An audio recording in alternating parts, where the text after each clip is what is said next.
Camera হাতে গঙ্গা নদীতে নৌবিহারে দেখা গেল ভারতের প্রধানমন্ত্রী নরেন্দ্র মোদীকে। গঙ্গা ভ্রমণের সময় নিজ হাতের ক্যামেরা নিয়ে ছবি তুলতেও দেখা গেল তাকে। নিজের তোলা ছবি সামাজিক যোগাযোগ মাধ্যমে শেয়ারও করেন মোদী।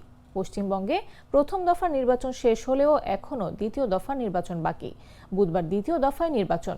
দ্বিতীয় দফা নির্বাচনের আগে পশ্চিমবঙ্গ জুড়ে বিজেপির পক্ষে প্রচার চালাচ্ছেন মোদী। প্রচারের ফাঁকে এর আগে তাকে দেখা গিয়েছিল ঝালমুড়ি খেতে, তবে এবার দেখা গেল অন্য মেজাজে।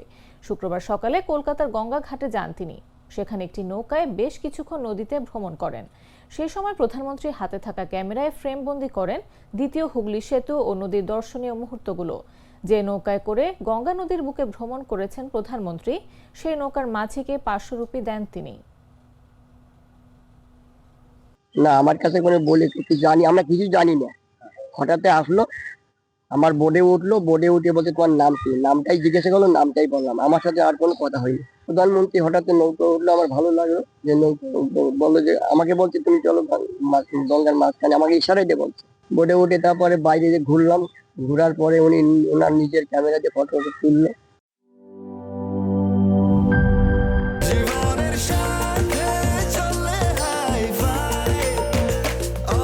স্বাস্থ্যকর অল টাইম, সব সময় অল টাইম হেলদি লাইফ।